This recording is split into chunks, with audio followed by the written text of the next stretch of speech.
What do you think of all that, what Hasan Piker was telling Donnie? I wish he was paying attention. I mean, it's patently absurd to say that he wishes that Kamala Harris would adopt some populist economic policies. You guys have heard my commentary on this, obviously. It's so funny to be like, that's called populism. You don't understand. You don't know what populism is. Thanks, man. This streamer is coming to my university tomorrow. Could you give me a quote to read back to him?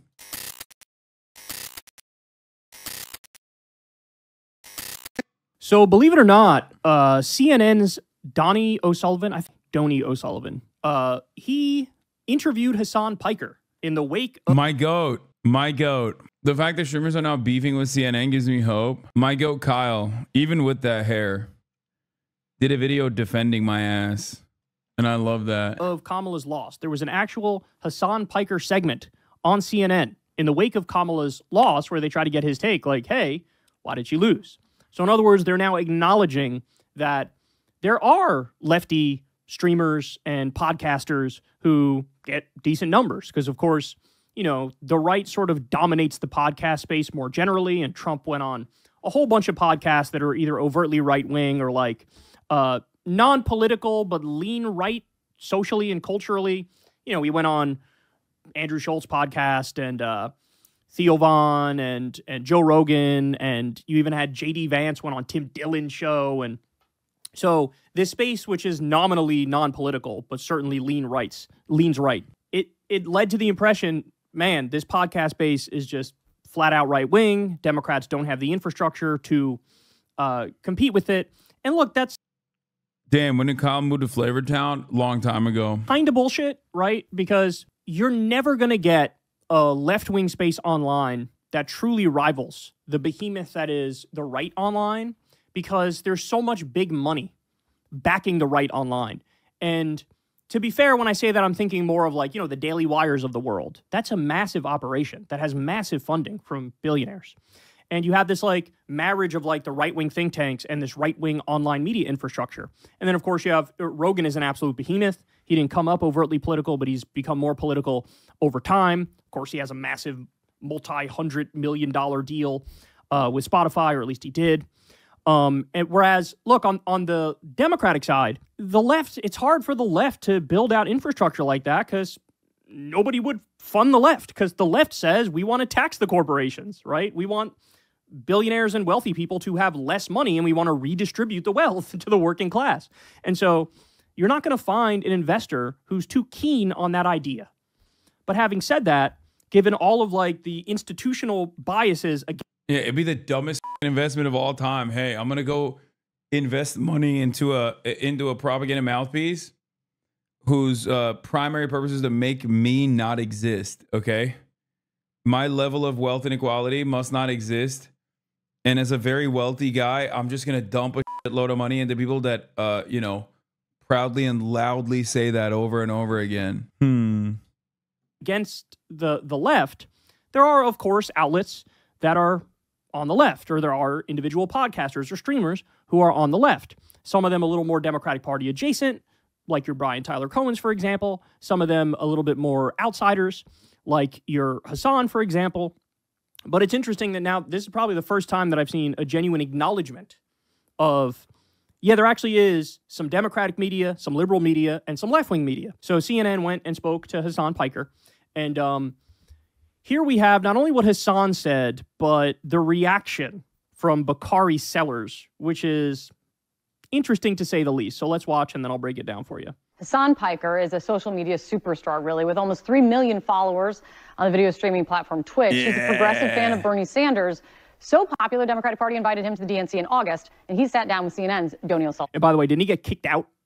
I think he got kicked out towards the end. Correct me if I'm wrong. Put it below.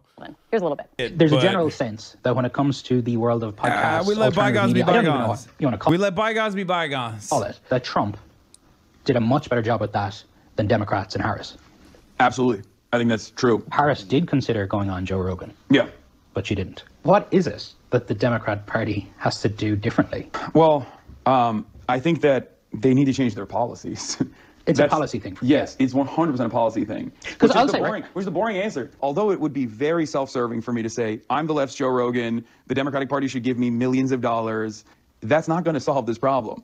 What will solve this problem is if the Democratic Party actually adopts real left-wing economic populist messaging instead of purposely avoiding that stuff because they're terrified of upsetting their corporate donors. I think Trump speaks to male insecurities better, and I think Trump speaks to the anger that people have, whereas the other side of the political spectrum does not speak to that anger at all. Joining us right now, CNN senior political commentator Bakari Sellers and Lance Trover, the former spokesperson for Doug Burgum when he was running in the Republican presidential primary. It's good to see you guys. Thank you. Bakari, what do you think of all that, what Hasan Piker was telling Doney? I wish he was paying attention. I mean, it's patently absurd to say that he wishes that Kamala Harris would adopt some populist economic policies. Was he talking about the fact that she wanted to build 3 million new homes with housing tax credits, or was he talking about the child tax credit or the earned income tax credit? You guys have heard my commentary on this, obviously. It's so funny to be like, that's called populism. You don't understand. You don't know what populism is. Thanks, man. This streamer is coming to my university tomorrow. Could you give me a quote to read back to him? Is his name, what level of anti-Semitism are we working with? Is he like, does he believe the Nakba happened? Because that's like really anti, right? Or is he just like, is he a Nakba believer and also simultaneously a person who says that Israel's currently committing a genocide? Because that's like, you know, paired up together, that's like the maximum. Folded immediately, I think they're just memeing and they're just excited to see me at the meet and greet tomorrow. Nothing is as saying Sabra hummus though.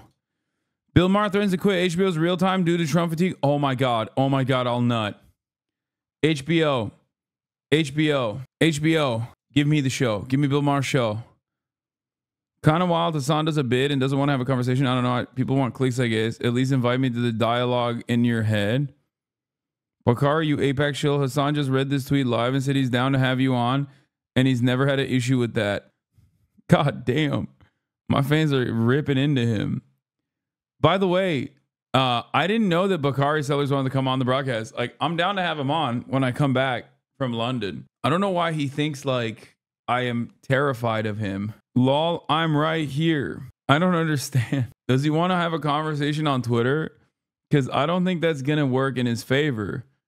Because I cooked his ass once already and I could cook him again. You know what I mean? Damn, this one banged. I said, I don't think Americans could pull some shit off like this. Not going to lie. 92,000 likes. Holy fuck. He don't watch the stream. I know. This is the first thing I tweeted about offline TV and someone got mad at me. Someone got mad at me and was like, why are you joking about this? The situation is I was like, bro, I'm American. Like, I know the situation is calm down. You'll be watching when it's happening to us in a couple months.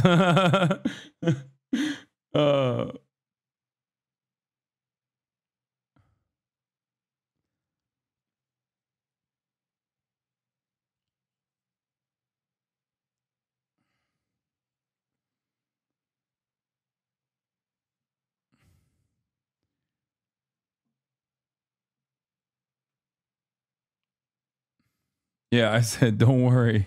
He said, Hasan, coming from someone who's a career at the moment, do you think this is the most appropriate response? I said, I'm in the US, don't worry. I'm going to be eating that same shit soon. This is serious, not something to joke about. Dude, if we can't have a little bit of gallows humor, I don't know what to tell you, okay? We're all f***ing cooked. We're all in it together. Admit it, you're not just visiting the UK, you're immigrating to Keir Stalin's Britain. Yes, I know Keir Stalin is going to bring back workers' councils.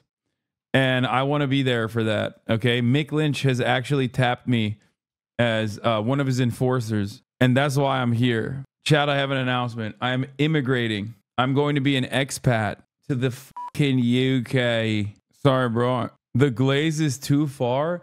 Oh, no. You put... Bro, I got 3 holes for a reason. Which LeBron you taking? Ending my day with a king inside me. I hope you finally feel some shame. No, I reposted one of my LeBron Glaze TikToks that made it to the TikTok timeline. I saw it when I was in the bathroom. When I was in the bathroom of the airport. Hold on. Let me see if I can find it real quick. Where is it? Wait, did he get oh, here. If LeBron played basketball with me one time and, like, you know, maybe help me fix my shot mechanics or something, maybe show me like a post move, I would probably die after that moment. I could die happy. Actually, I wouldn't want to die because he would be taken aback by my good ass vibes and also the potential that I have, and then on accident, and then I'd be like, "Don't worry, Dad, it's all good." And then we'd basically play basketball all the time. He'd hit me up and be like, "Yo, honestly, it's cool. Like, we should just ball up more." Guys, don't talk about LeBron James' performance last night. Okay, do not. He still got 10. Number one, he still got 10, so the streak is alive. Number two. Okay, those weren't actually air balls. I actually investigated it. It actually was a super secret wind weapon. That's right. A super secret wind weapon that they unleashed. They have wind wizards. Okay, the dark arts. And you know how LeBron does that like satanic ritual before the game every time? He like throws up like the fucking Baphomet hand signals and whatever. Like, he forgot to do it that night. And turns out he was always doing that because he was trying to fight the necromancers. Okay. And unfortunately, he didn't do it that night. And the weather machine and the airbenders and like the wizards that have control over the wind, they were able to finally get together and make it seem as though he's washed and an old man. And I think that's ageist. I think that's racist. And I think you guys don't understand what happened, what took place. I know I saw the stat lines. Okay. A lot of attempts, a lot of misses. It's not his fault. And then we'd become besties. And then we'd go get tacos on Taco Tuesday. And, we'd eat tacos together. It would be sick. If LeBron played basketball with me, LeBron should not be the one fixing a shot after missing 33 straight. See, this is the slander. This is the type of slander. Y'all the same age, though. This ain't even glazed for real. This is what I'm talking about. It's not glazed if he deserves it. Not even glazed for real. See, that's the thing. Like, you're not actually glazing LeBron. You're just giving him the appropriate amount of praise he deserves. It's not glaze, it's praise. Now, this is not a real tweet. I didn't say that. At least I didn't say it out loud, right? I didn't say it publicly. I didn't say it out loud. This is obviously Photoshop. Just because it's in line with things that I have said in the past. Like, I'm not going to condemn this. I will condemn the fact that it's not a real tweet, okay? But, like, on principle, I'm not going to, like, all right, let's just move on, actually. Let's get back to Kyle. I mean, the economic policies that she laid out were numerous. And she was the one who actually put forth policy plans. She put forth policy plans for African-American males. She put forth policy plans for Hispanic voters.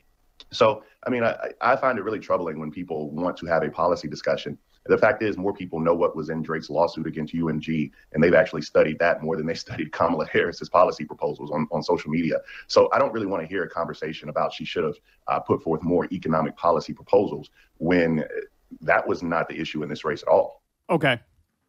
Let me react to this. So on the overarching point, on the macro point, Hasan is completely correct, and I'll break that down in a second. There is a micro point here, though, where Bakari's not wrong.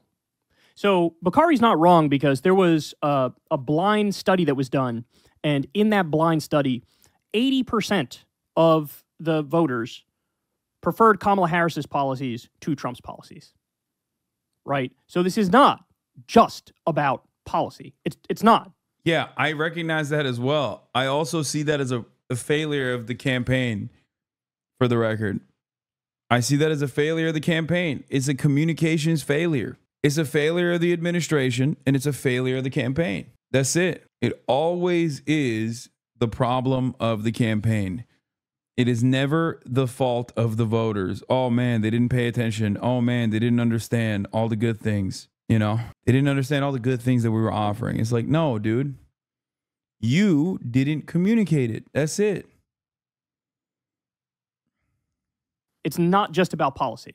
Now, having said that, Hasan is right on the macro point for this reason. Because what Hasan is saying is, look, you have to be in favor of the big, bold, populist policies, but you have to tie that together with a grand narrative of here are the villains and here are the good guys. And we're on the side of the good guys, and we're going to fight these villains to improve your life.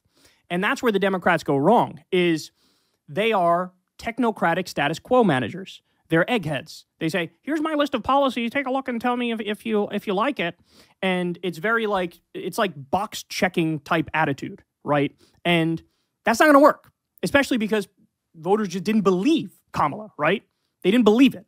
If you ask people, hey, what's Trump about? Trump, they say, oh, he's in favor of cracking down on immigration, right? Like there's an answer there. In Trump's conception of the world, you need to, for all of your problems, you need to blame immigrants, you need to blame trans people, you need to blame Hollywood and cultural elites and democratic elites. They are the cause of all of your problems, and I am going to fight for you. And he also did a good job of being like, you feel the pressure of the economy, and you know who's at fault? Immigrants. I'm going to save you from that.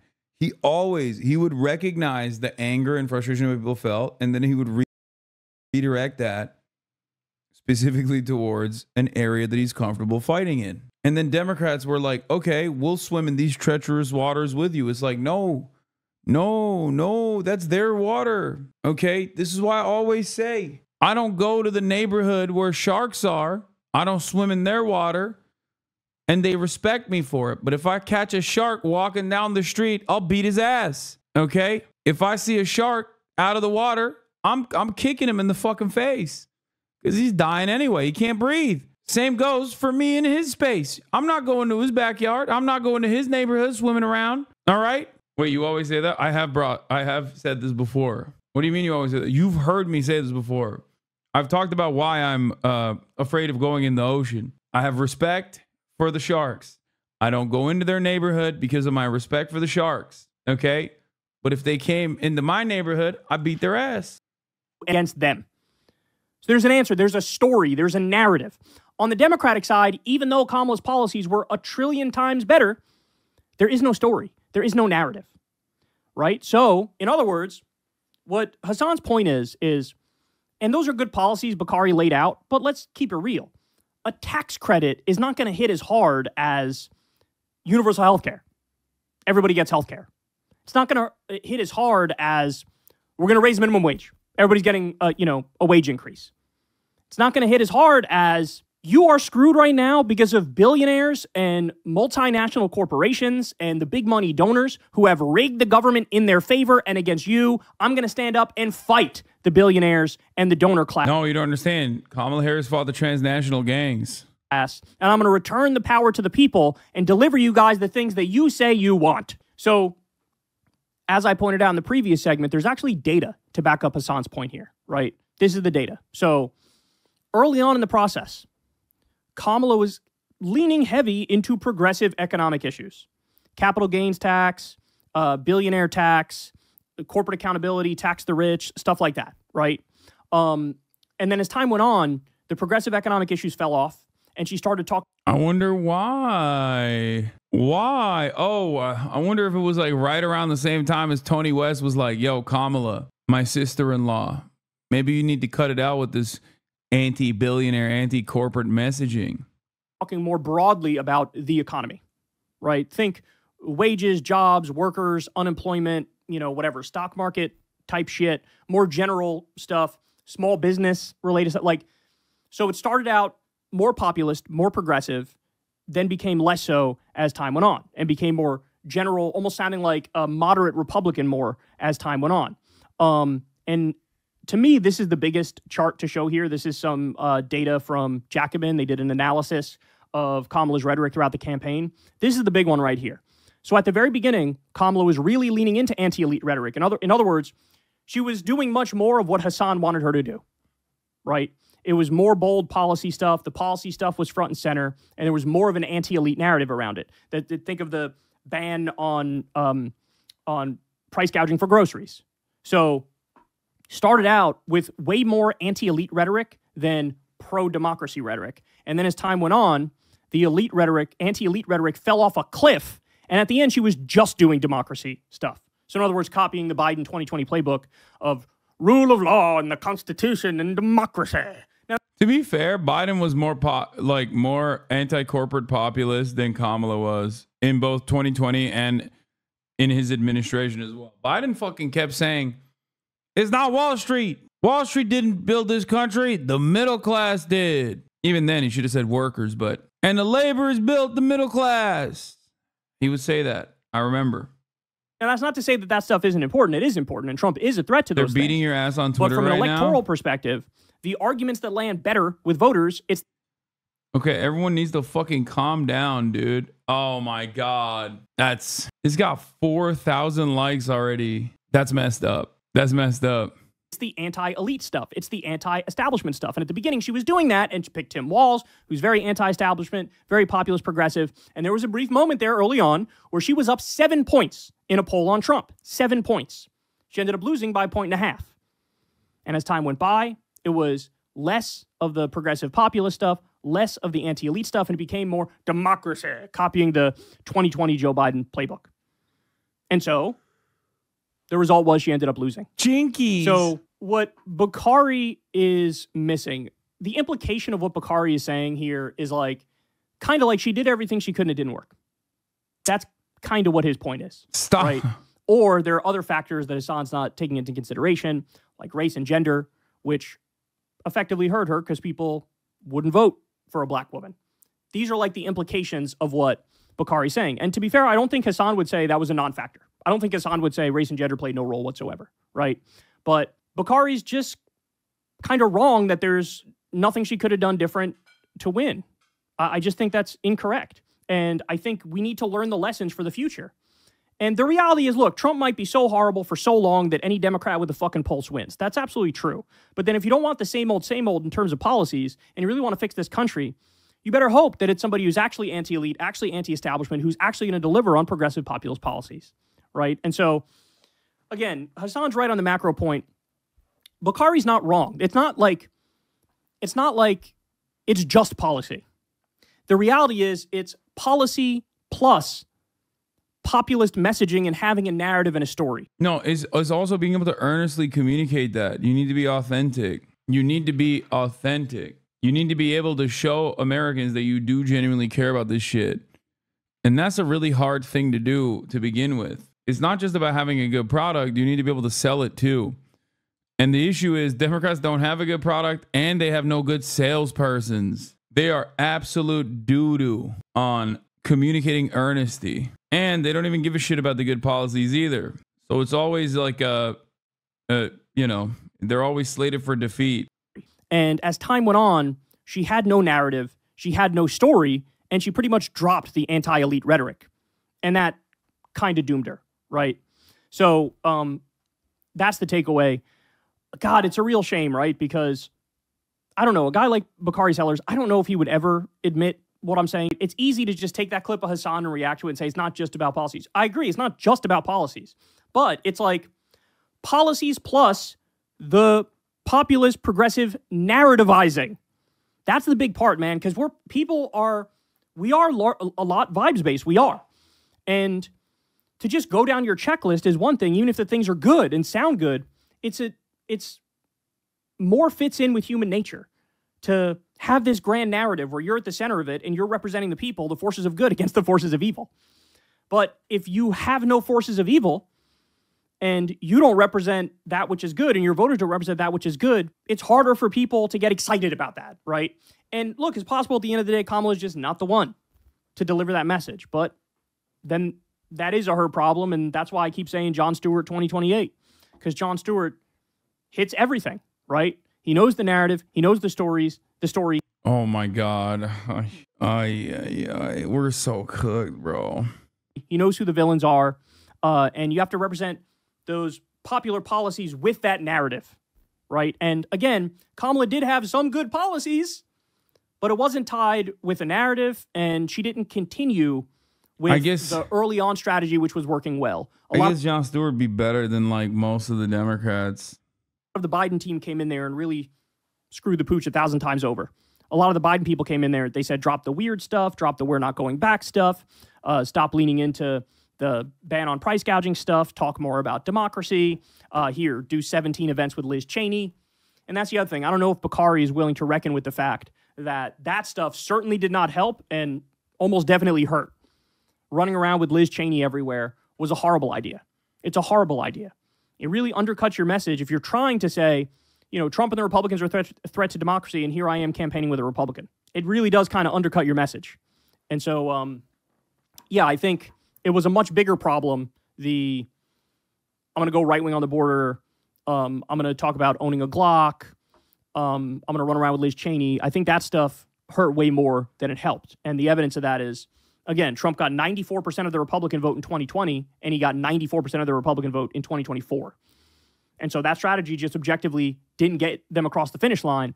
And what I want to prevent is Democrats from going, no, we need to go further in that direction in order to win. We need to be more pro-Republican. We need to be more neoliberal. We need to be less woke, right? I'm afraid of that. And that's sort of the direction a lot of commentators want to take us in. And it's important that we stand up against that. Hey, y'all, do me a favor and... All right. On that note,